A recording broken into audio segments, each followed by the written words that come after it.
Hello everyone, this is Serena. Today we are doing a lesson on how to agree with people.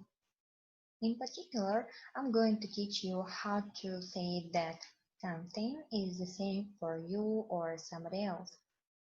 So let's get started. Here is a friend of mine called Sarah, and Sarah and I are having a conversation. Sarah says, "I'm going to the cinema." I say, "So am I." This means that I'm saying to Sarah that I'm going to the cinema too. I'm also going to the cinema. Okay? I can also say, "So is Jane."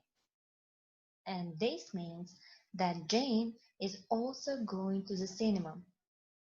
I agree with her. I can play football. So can I. So can my brother.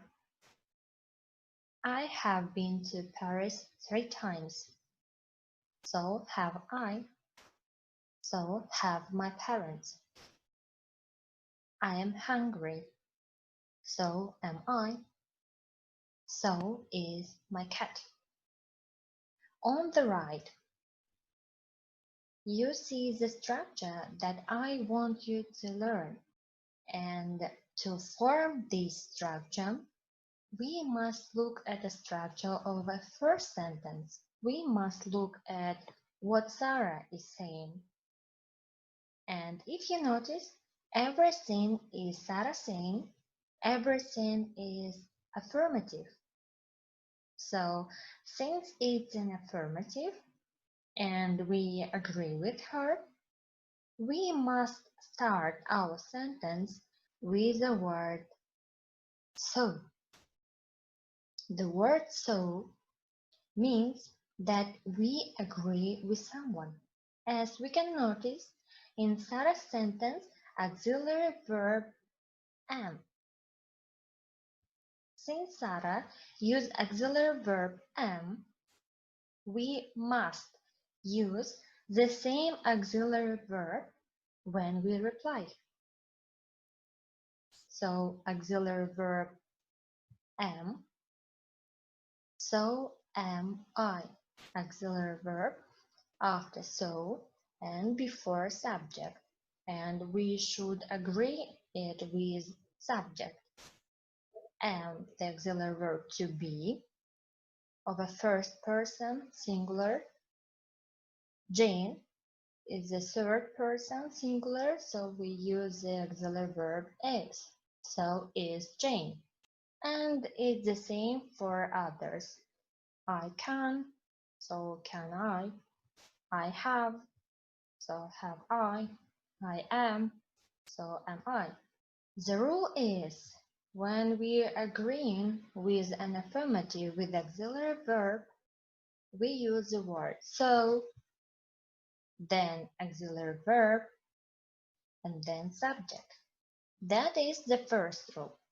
Now let's look at the second rule. Similar situation.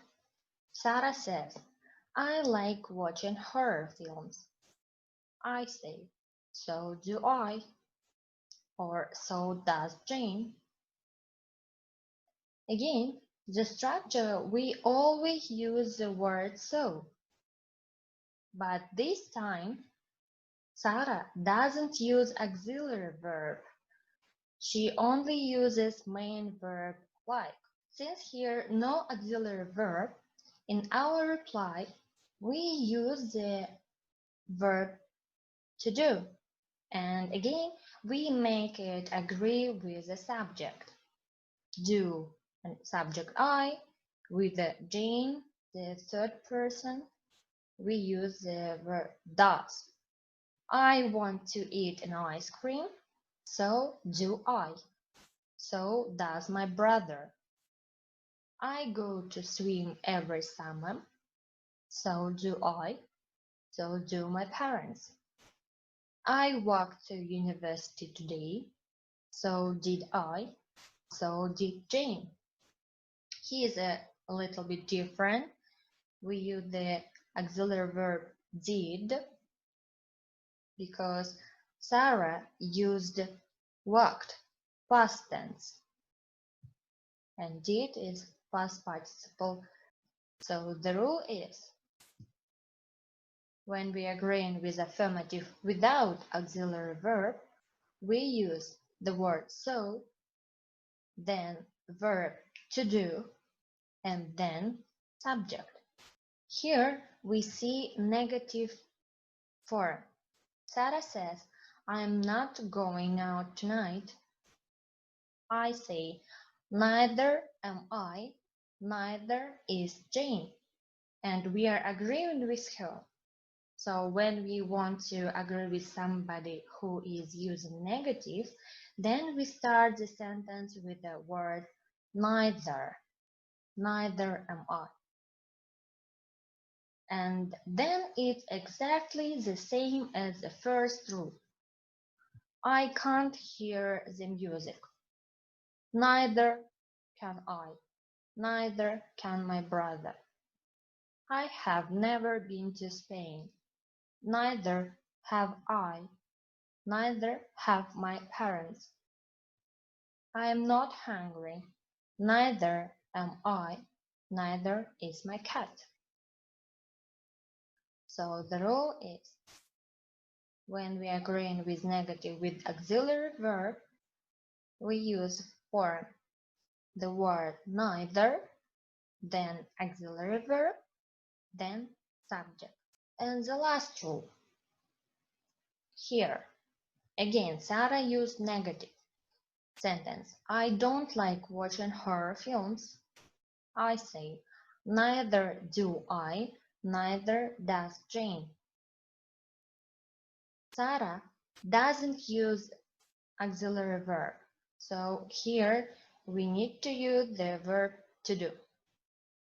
I don't want to eat an ice cream. Neither do I. Neither does my brother. I don't go to swim every summer. Neither do I. Neither do my parents. I didn't walk to university today. Neither did I. Neither did Jane. So the rule is, when we are agreeing with negative without auxiliary verb, we use the word neither plus verb to do plus subject. So this is the end of the lesson. Thank you very much for watching.